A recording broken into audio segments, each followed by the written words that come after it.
Let's talk about the leader of the opposition now, our likely next Prime Minister, Sir Keir Starmer, who has been writing in today's Sunday Telegraph. He said that the Conservatives have lost any right to call themselves a patriotic party.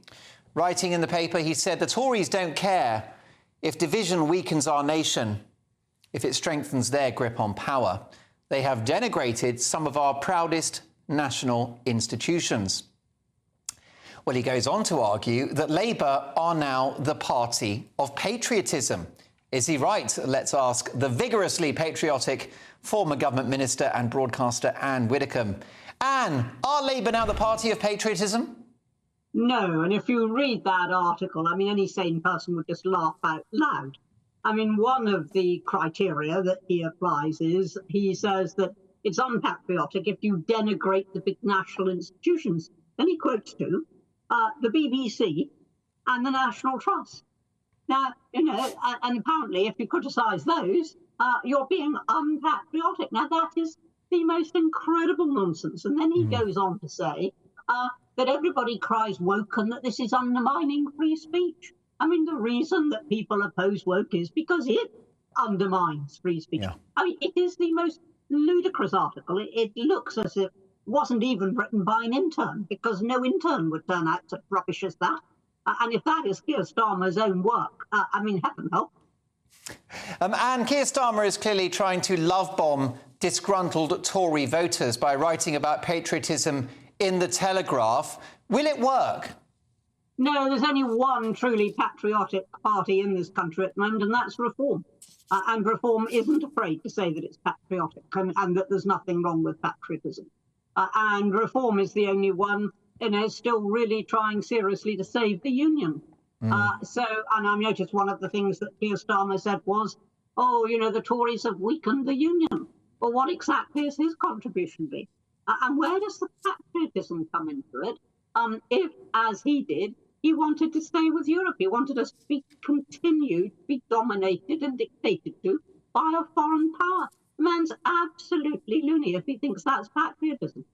Well, of course, Keir Starmer will argue that he will protect the union by destroying the SNP at the next election. But, of course, Anne, you're entitled to your view. I'd like to move on to... Go on, Anne. Not just Scotland, is it, Mark? Have you ever heard of Northern Ireland? Most definitely, and a very, very fair point indeed. Many, many viewers and listeners in Northern Ireland that watch the show, and I get emails all the time. Now, Anne, the Telegraph and the Mail are reporting that a traditional St George's Day celebration has been axed at Magdalen College, Oxford, for the second year in a row. You attended Lady Margaret Hall College in Oxford yourself. Why does the world of academia seem so ashamed of being English? Well, I mean, on this occasion, it's Magdalen College. It's not the whole of Oxford University. But I rather suspect that if you did a survey, you would find there were more Magdalens than there were others, quite honestly. When you ask me why, it is exactly the same answer as, you know, the long march through the institutions and the institutional leftyism that now dominates our academic institutions. And it does. It does. I mean, they are almost automatically left-wing. You try being a normal, patriotic person, saying, you know, that you like St George, you want to celebrate St George, you want to sing the national anthem, and they'll accuse you of being far right. Well, it's a shocking, shocking state of affairs, isn't it? And the whole point is that we love the United Kingdom, but it's important, if you're in England, to love England too, because it is patriotism and a love of your country that binds our communities together. Yes, I mean, I have to say, I always think of myself as a UK citizen. If somebody says, where are you from? I say the UK. I do, you know, the Union Jack, after all, is, you know, a unity of nations. So I think it's important that we don't lose sight of that. But yes, of course, you know, I mean, look at how the Irish celebrate St Patrick's Day, and I'm talking about in the north as well as in the south. You know, you wear leeks on St David's Day in Wales. What's the matter with it? You know, there's nothing wrong with that. And there's nothing wrong, similarly, with waving a St George's flag. Anne, why doesn't England love itself? England is one of the greatest nations in history. And I say that as the son of Irish immigrants? I think Britain has, for many decades now, there's nothing new about this, just talked itself down. Always talked itself down. Look at the way we're apologising for empire when you think of some of the things that empire actually achieved. We never hear about that. We only hear about what people perceive as the downside.